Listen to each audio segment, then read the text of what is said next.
2020년 12월 2일 수요 수금 통합기도에 참석하신 여러분들 주님의 이름으로 환영하고 사랑하고 축복합니다. 오늘은 마가복음 11장 22절부터 24절의 말씀을 가지고 주신 선물을 사용하라는 제목으로 말씀을 증거합니다. 마가복음 11장 22절 예수께서 그들에게 대답하여 이르시되 하나님을 믿으라. 23절 내가 진실로 너에게 이르노니 누구든지 산도로 들려 바다에 던지라 하며 그 말하는 것이 이루어질 줄로 믿고 마음에 의심하지 아니하면 그대로 되리라. 그러므로 내가 너에게 말하노니 무엇이든지 기도하고 구하는 것은 받은 줄로 믿으라. 그리하면 너에게 그대로 되리라. 아멘.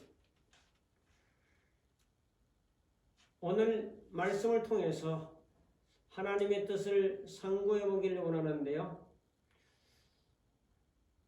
오늘은 예수님께서 기도에 대한 부분을 말씀하시고 또 이것을 어떻게 활용해 나가야 될 것인가 하는 것을 말씀해 주고 있습니다.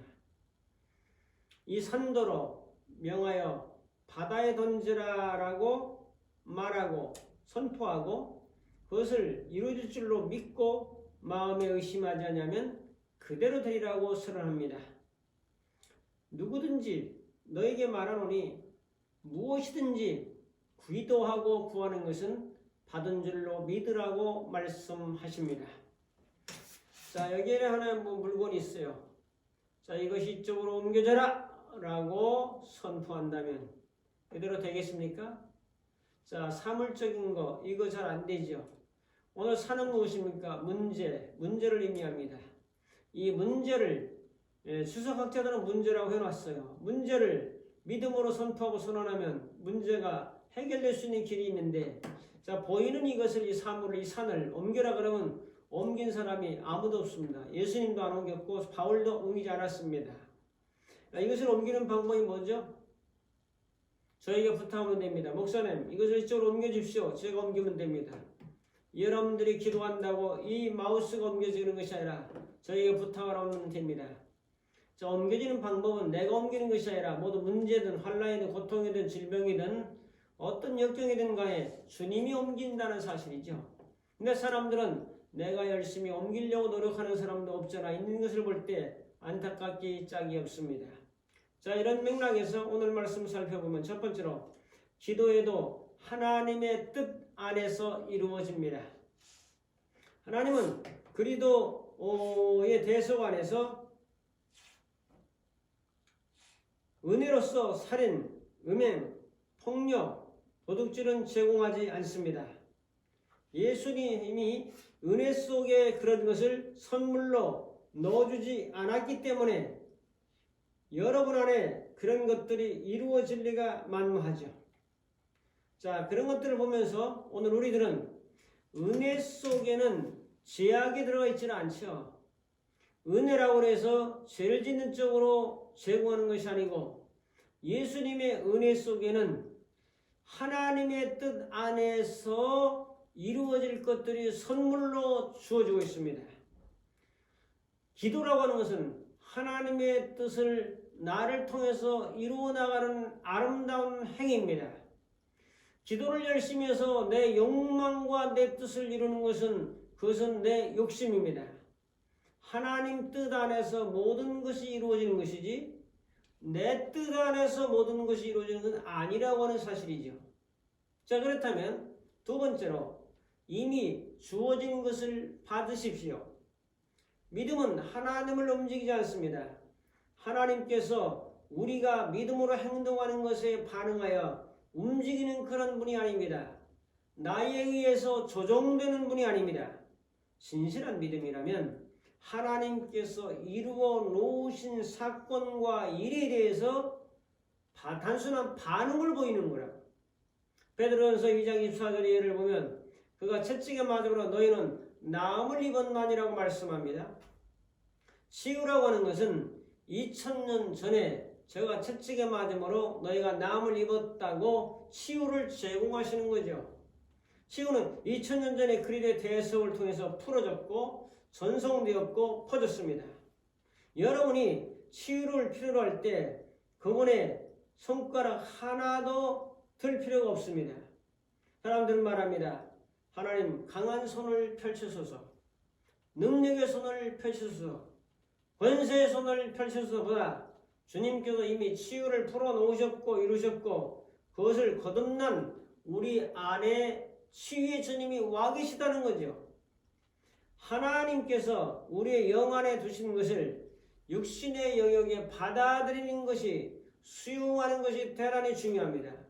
이미 이루어 놓으신 것을 믿음으로 내 마음에 받아들이는 거죠. 이게 중요하죠. 세 번째로 자발적으로 기다리라. 사람들은 하나님이 그들을 치료하게 하려고 애쓰고 있습니다. 시편 27편 14절도 인용합니다. 너는 여호와를 기다릴지어다. 강하고 담대하며 여호와를 기다릴지어다. 여러분, 하나님을 기다리는 것은 식당 종업원처럼 되는 것을 의미합니다. 좋은 웨이터는 여러분의 음료수 잔이 줄어든 걸 보면 곧바로 와서 채워줍니다. 그들은 묻습니다. 제가 도와드릴 거 뭐 있습니까? 필요한 거 없으십니까? 이런 자세가 성경에서 말하는 기다림입니다. 채워줄 것을 믿는 겁니다. 가만히 있어도 웨이터가 하나 채워주는 거죠. 채워줄 능력이 그들에게 있죠. 그러나 중요한 것은 거부하면 내 잔을 채워주지 않습니다. 아닙니다. 그만 물을 마시겠습니다. 거부하면 채워주지 않죠. 예, 감사합니다 라고 받아들이면 부족할 때마다 채워주는 거죠. 우리가 하나님의 은혜와 사랑을 받아들이고 수용하고 인정하고 긍정하고 사용하는 이 자세는 중요합니다. 뭔가가 모자라서 계속 달라고 요구하고 애쓰고 애걸하고 부끄러워하고 강청하는 것이 아니라 주님께서 주신 것을 잘 활용해서 사용할 수 있는 이 자세가 대단히 중요합니다. 그분은 모든 것을 이루어 놓으셨습니다. 이것을 은혜라고 합니다. 받을 만한 자격이 없음에도 불구하고 하나님께서 베푸시는 모든 호의, 선물이 은혜입니다. 하나님께서 새로운 일을 하시도록 기다리는 것이 아닙니다. 그가 이미 이루어 놓으신 것에 대한 긍정적인 반응을 보이기 시작하면서 하나님을 기다리고 있는 것이 기다림입니다. 우리가 수정해야 될 기도가 있죠. 하나님, 저를 고치시도록 기도합니다. 이것은 치유를 경험하지 못하는 정확한 이유입니다. 여러분의 생각을 바꿔보시면 어떻겠습니까? 아버지께서 저를 이미 고쳐주신 것을 믿습니다. 하나님께서 그 아들 예수를 채찍에 맞음으로 제가 치유를 받았습니다. 죽은 자들 가운데서 예수님을 다시 살리신 것 같이 그 능력이 이미 예수님을 통해서 성령님을 통해서 우리 안에 거하고 계심을 믿습니다. 그분이 우리를 치유하실 것을 믿습니다. 십자가상에서 2000년 전에 이미 치유를 베풀어 놓으셨고 풀어 놓으신 것을 믿음으로 받아들입니다. 이게 바로 믿음으로 수용하는 거죠. 네 번째로 나에게 명령하십시오. 사도행전 3장에 베드로는 성전 미문에 있었던 안진뱅이에게 하나님께서 고쳐달라고 애걸복걸하지 않았습니다. 내게 있는 것으로 내게 주노니 나사렛 예수 그리스도의 이름으로 일어나 걸어라 라고 외쳤던 겁니다. 내게 있는 걸 주는 거죠. 내게 없었던 것이 새롭게 들어와서 나가는 것이 아니라 이미 내 안에 하나님의 능력과 은혜가 있는 거죠. 하나님의 은혜와 능력은 우주 만물에 충만하죠. 온 대지에 충만하죠. 우리 안에 또한 거듭난 자들의 마음속에 영속에 거하는 거죠. 그 내게 있는 것을 내게 준다. 이미 예수가 있고 예수의 이름이 있고 예수의 권세가 있고 예수의 권능이 있지 않습니까? 어린 양이 십자가상에서 죽었고 이미 신유의 능력이 풀어졌다는 사실을 알아야 합니다. 은혜로서 하나님께서 이미 치유를 풀어 놓으신 것입니다. 하나님께서 그를 고치실까 안 고치실까 생각하지 않아도 됩니다. 그 이유는 하나님께서 이미 이루어놓으신 것을 선포하고 있기 때문입니다. 자, 우리의 유일한 질문이 뭡니까? 여러분은 믿고 받아들일 준비가 되어 있습니까? 하는 겁니다. 기도할 때 상대방의 믿음도 필요합니다. 만약 여러분이 강한 믿음을 갖고 있으면 여러분은 누군가를 이끌어가고 고칠 수가 있습니다. 상대방이 나는 치유받지 않기를 원해. 이대로 죽기를 원해. 당신의 치유의 기도를 받지 않겠습니다라고 하면 치유 역사는 절대로 일어나지 않습니다. 사도행전 3장 6절이나 바울이 고친 사도행전 14장 9절의 사람들에게는 치유받을 만한 믿음이 있었습니다. 그 은혜와 치유를 받아들일 만한 믿음이 있었습니다. 그러므로 치유는 기도하는 자와 기도받는 자가 하나 되어야 됩니다. 내 믿음이 있고 상대의 믿음이 있다면 담대히 하나님의 능력이 나타나도록 명령을 내릴 수 있습니다. 하나님이 가셔서 명령하는 것이 아니고 하늘에 계신 예수님이 이 땅에 내려오셔서 명령하는 것이 아니라 이미 그 영으로 우리 안에 계시기 때문에 이미 풀어놓은 것을 물리적인 영역에 우리의 마음과 육체에 나타나도록 명령하는 것입니다. 하나님의 말씀은 선포하는 것입니다. 하나님의 말씀은 명령하는 것입니다. 믿고 명령하는 겁니다. 은혜와 믿음이 어떻게 역사하는지를 알면 여러분은 구걸하는 자가 아니라 이제는 명령하는 자요 선포하는 자가 될 것입니다. 이사야 45장 11절에 내 아들들과 내 손으로 한 일에 관하여 내가 명령하느냐 명령하라고 말이죠. 다윗도 골리앗과 싸우기 전에 명령합니다. 말씀을 선포합니다. 너는 칼과 단총으로 내게 나오니와 나는 나사렛 예수 그리스도 이름으로 그렇긴 하진 않았지만 만군의 여호와의 이름으로 나는 내게 나가노라. 전쟁은 여호와께 속했다. 오늘 신약에 와서는 우리는 이 나사렛 예수 그리스도 이름으로 나아간다. 전쟁은 여호와께 속했다. 이런 자세로 나가는 거죠. 다섯 번째로 믿음의 스위치를 켜십시오. 전기는 발전소에서 일으킵니다. 여러분의 거실에는 전기시설이 다 들어와 있습니다. 이제 여러분의 그 마음속에는 전기가 들어와 있습니다. 하나님의 전기, 성령의 전기. 전기는 강력한 에너지를 발생시킵니다. 스위치를 켜느냐 안 켜느냐에 따라서 밝을 수도 있고 동력을 얻을 수 있고 모든 물건을 만들어낼 수도 있고 전기차는 모터를 돌려서 가기 때문에 달려갈 수도 있습니다. 스위치를 켤 때 전기가 흐르도록 명령하는 것과 같습니다. 발전소에서 이미 전기를 생산하여 여러분의 집에 흐르게 하고 있습니다. 이것에 믿음으로 반응하여 스위치를 올리면 되는 겁니다. 여러분은 하나님께서 이미 이루어 놓지 않은 것을 억지로 하나님을 강요할 수는 없습니다. 지금 이루어 달라고 하는 것이 아니라 이루어지는 것을 믿고 믿음으로 선언하는 겁니다. 그리스도의 십자가의 발전소를 통하여 여러분에게 필요로 할 모든 것을 이미 일으켜 놓았습니다. 전기는 이미 여러분의 영 안에 전달되었습니다. 명령하여 사용하시면 됩니다. 당신이 할 일은 스위치를 켜는 일입니다. 믿음의 스위치를 켜는 일입니다. 스위치를 켜는 책임은 나에게 있습니다. 전기는 집에 보내지고 있는데 전기를 공급받으려고 한전에 전화하면 되겠습니까? 전기를 보내주세요. 발전소에 전화하면 됩니까? 전기를 보내주세요. 아닙니다. 가정에 다 전기시설이 장치가 되기 때문에 스위치를 한번 올려보시기 바랍니다. 전기 들어오는 거죠. 전기 공급은 하나님이 하시는 것이지 우리가 공급하는 것이 아닙니다. 여러분은 능력을 만들지 않습니다. 임하신 능력을 명령하여 사용하는 겁니다.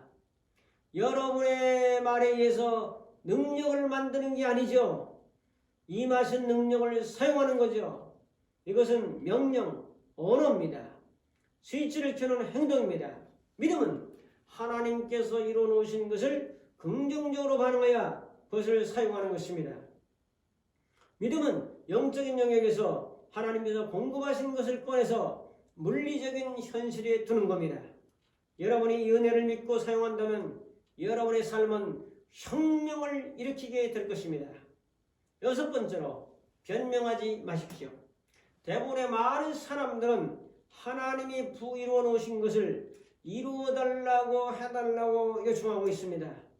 하나님이 이루어 놓으시고 이미 주신 것을 달라고 요청하고 있습니다. 불신의 방법으로 기도하고 나서 사람들은 무언가 이루어지지 않는다고 궁금해합니다. 왜 치료하지 않을까? 왜 해결되지 않을까? 의문을 가집니다. 사람들은 변명합니다.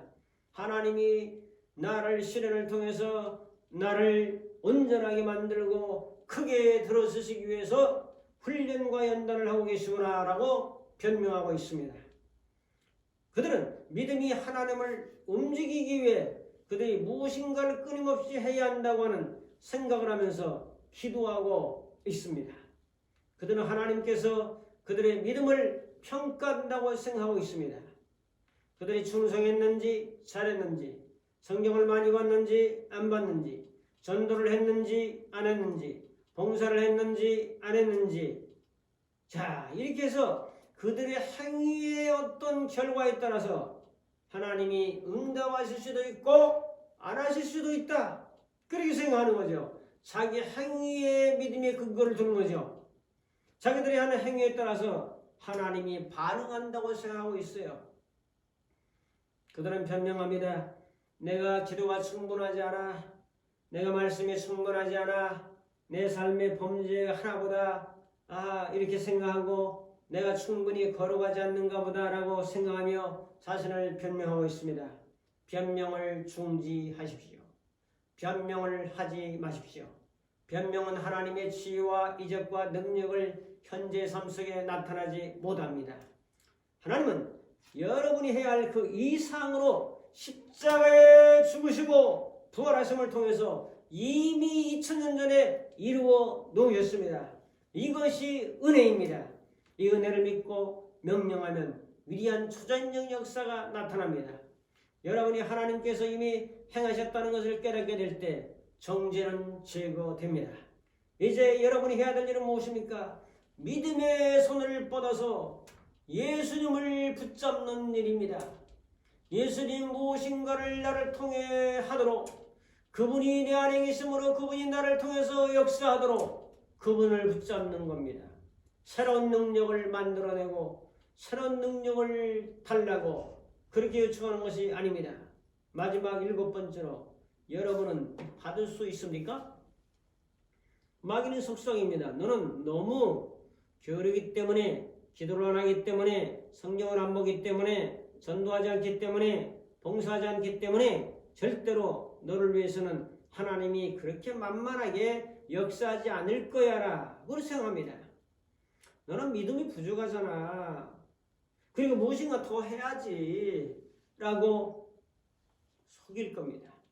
성령님은 그래, 네가 한 것이 아니고 내가 했다.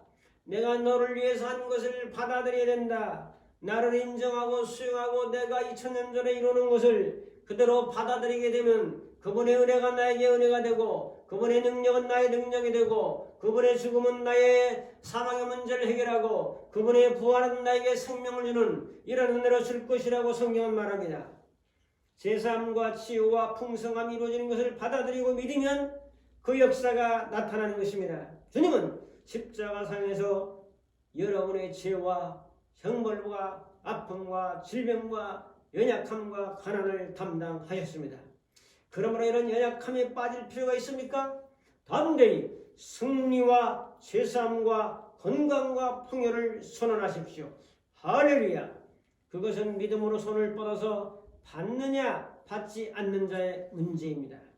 만약 여러분들이 이런 풍성한 은혜를 이미 이루어졌다는 사실을 믿고 그 믿음으로 전진하고 도전하고 명령하고 선포하고 받아들인 것과 그걸 지금 또 하나님 보고 요청해서 지금 뭘 만들어 달라고 하는 것과는 조금 차이가 있죠. 여러분, 나는 어떤 믿음으로 살아야 됩니까? 2000년 전에 십자가에 죽으시고 부활하신 이로 놀라운 능력이 이미 당신 안에 있습니다. 이 믿음을 꺼내서 사용하시고 그래서 세상을 이기고 마귀를 이기고 죄악을 이기고 나를 이기고 승리자의 삶을 살아간다면 얼마나 하나님이 감격스러워하시고 기뻐하겠습니까? 내가 이루는 것을 믿고 그 믿음대로 살고 있으니 얼마나 감사하고 고마우냐. 이런 은혜가 말씀을 듣는 모든 심령들에게 그대로 나타나서 그 삶을 누리고 구원의 감격과 은총을 성취하며 사시기를 주님의 이름으로 축복합니다. 기도하겠습니다. 2006년에 십자가에 죽으시고 부활났으므로 모든 걸 이루고 성취하신 주님이시여, 신앙은 주님이 이루어 놓으신 것을 믿는 겁니다. 부모가 다 밥을 차려놓고 먹으라고 한 것을 이제 숟가락을 떠서 먹는 일은 우리가 해야 될 일입니다.